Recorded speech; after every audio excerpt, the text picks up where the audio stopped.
Hello students, welcome to CH study home of learning. आज के इस वीडियो में हम लोग बात करेंगे संविधान की प्रस्तावना से संबंधित कुछ महत्वपूर्ण प्रश्नों पे। तो चलिए स्टार्ट करते हैं। पहला क्वेश्चन है, संविधान के किस भाग को संविधान की कुंजी की संज्ञा दी गई है? तो प्रस्तावना को संविधान की कुंजी की संज्ञा दी गई है। अगला क्वेश्चन है, संविधान निर्माताओं ने सबसे अधिक ध्यान किस पे दिया? प्रस्तावना पर ही सबसे अधिक ध्यान दिया गया था। नेक्स्ट है, किसने प्रस्तावना को संविधान के परिचय पत्र की संज्ञा दी? तो वो थे N.A. पालकीवाला ने संविधान के परिचय पत्र की संज्ञा दी थी। अगला क्वेश्चन है, भारत के संविधान की प्रस्तावना किन शब्दों से शुरू होती है? तो ये शुरू होती है हम भारत के लोग से। अगला क्वेश्चन है, प्रस्तावना के अनुसार संविधान के अधीन समस्त शक्तियों का केंद्र बिंदु या स्रोत क्या होता है? तो भारत के लोग ही समस्त शक्तियों का केंद्र बिंदु होते हैं। अगला क्वेश्चन है, प्रस्तावना को किस देश के संविधान से लिया गया है? तो ये लिया गया था अमेरिका के संविधान से। अगला क्वेश्चन है, प्रस्तावना की भाषा पर कहाँ का प्रभाव है? तो ऑस्ट्रेलियाई संविधान की प्रस्तावना का प्रभाव दिखता है। नेक्स्ट क्वेश्चन है, किस संविधान संशोधन द्वारा प्रस्तावना में समाजवादी, पंथ निरपेक्ष और अखंडता शब्द को शामिल किए गए? तो ये किया गया था 42वें संविधान संशोधन अधिनियम 1946 द्वारा।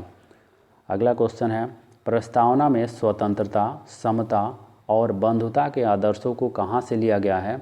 ये लिया गया था फ्रांस की क्रांति से। नेक्स्ट क्वेश्चन है, भारतीय संविधान की प्रस्तावना को हमारे संप्रभु प्रजातांत्रिक गणराज्य की जन्म कुंडली किसने कहा? तो ये बात बोला था KM मुंशी ने। नेक्स्ट क्वेश्चन है, भारतीय संविधान की प्रस्तावना में किस स्वतंत्रता का वर्णन नहीं है? तो आर्थिक स्वतंत्रता का वर्णन नहीं किया गया है। इसके अलावा विचार जो हैं, विचारों की स्वतंत्रता, अभिव्यक्ति की स्वतंत्रता, विश्वास की स्वतंत्रता, धर्म और उपासना की स्वतंत्रता का वर्णन किया गया है, लेकिन आर्थिक स्वतंत्रता का वर्णन नहीं किया गया है। अगला क्वेश्चन है, उद्देशिका में कितने प्रकार के न्याय की व्यवस्था की गई है? तो 3 प्रकार के न्याय की व्यवस्था की गई है। तो तीनों हैं सामाजिक, आर्थिक और राजनैतिक न्याय की व्यवस्था की गई है। नेक्स्ट क्वेश्चन है, भारतीय संविधान का कौन सा भाग संविधान की आत्मा कहलाता है? तो प्रस्तावना को ही तो बोला जाता है संविधान की आत्मा। नेक्स्ट क्वेश्चन है, सभी व्यक्ति पूर्णतः और समान रूप से मानव हैं, यह सिद्धांत जाना जाता है सार्वभौमिकता के सिद्धांत के नाम से। नेक्स्ट क्वेश्चन है, भारत एक धर्मनिरपेक्ष राज्य है, वर्णित है। ये बात कहाँ पे वर्णित है? तो प्रस्तावना में ही ये बात बोल दिया गया है कि भारत एक धर्मनिरपेक्ष राज्य होगा। नेक्स्ट क्वेश्चन है, भारत में लोकतंत्र का कौन सा स्वरूप प्रचलित है? तो अप्रत्यक्ष लोकतंत्र का स्वरूप यहाँ प्रचलित है। नेक्स्ट है, भारत में समाजवाद के किस रूप को अपनाया गया है? तो लोकतांत्रिक समाजवाद को यहाँ पे अपनाया गया है। अगला क्वेश्चन है, न्याय में सम्मिलित सभी पक्ष सामाजिक, आर्थिक व राजनैतिक किस देश से लिया गया है? तो ये लिया गया था रूस से। नेक्स्ट क्वेश्चन है, संविधान की प्रस्तावना दीर्घकालिक सपनों का विचार है, किसका कथन है? तो ये बोला था सर अल्लादी कृष्ण स्वामी अय्यर ने। अगला क्वेश्चन है, संपूर्ण प्रभुत्व संपन्न शब्द का सही अर्थ क्या होता है? तो इसका अर्थ होता है आंतरिक व बाह्य मामलों में सर्वोच्च व स्वतंत्र निर्णय लेने की शक्ति। यानी हमारे पास आंतरिक या और बाह्य मामलों, दोनों मामलों में पूरी की पूरी स्वतंत्र निर्णय लेने की शक्ति हमारे पास है।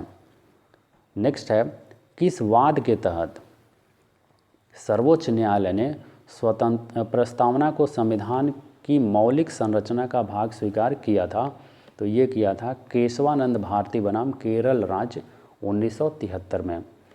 अगला क्वेश्चन है, राजनीतिक लोकतंत्र तब तक अस्थायी नहीं बन सकती जब तक कि उसके मूल्यों में सामाजिक लोकतंत्र न हो। यह कथन किसका है? तो ये कथन B.R. अम्बेडकर का है, यानी भीमराव अम्बेडकर का। अगला क्वेश्चन है, संविधान की प्रस्तावना के अनुसार भारत किस प्रकार का राष्ट्र है? तो भारत एक धर्मनिरपेक्ष राष्ट्र है। धर्मनिरपेक्ष का मतलब होता है कि देश का कोई एक विशेष धर्म नहीं होगा, ये सभी धर्मों को समान रूप से देखेगा। अगला क्वेश्चन है, भारतीय संविधान की प्रस्तावना के अनुसार भारत के शासन की शक्ति किसके पास है? तो भारत के शासन की शक्ति जनता के पास होता है। नेक्स्ट क्वेश्चन है, संविधान में भारत को किस नाम से पुकारा गया है? तो संविधान में केवल 2 नाम से पुकारा गया है, इंडिया और भारत, और बाकी का जो हिंदुस्तान और आर्यावर्त ये सब नाम हैं, संविधान में इन नामों का वर्णन नहीं है। संविधान में केवल 2 नाम, इंडिया दैट इज़ भारत, बोला गया है। अगला क्वेश्चन है, संविधान निर्माताओं के विचारों को जानने की कुंजी किसे कहा जाता है? तो उद्देशिका को ही बोला जाता है, उद्देशिका या प्रस्तावना को ही बोला जाता है। अगला क्वेश्चन है, संविधान के उद्देशिका में अब तक कितनी बार संशोधन हो चुका है? तो सिर्फ एक बार संशोधन हुआ है, वो भी कब हुआ था? 1976 में। तो आज की इस वीडियो में इतना ही, मिलते हैं नेक्स्ट वीडियो में, तब तक के लिए good bye, take care and keep studying.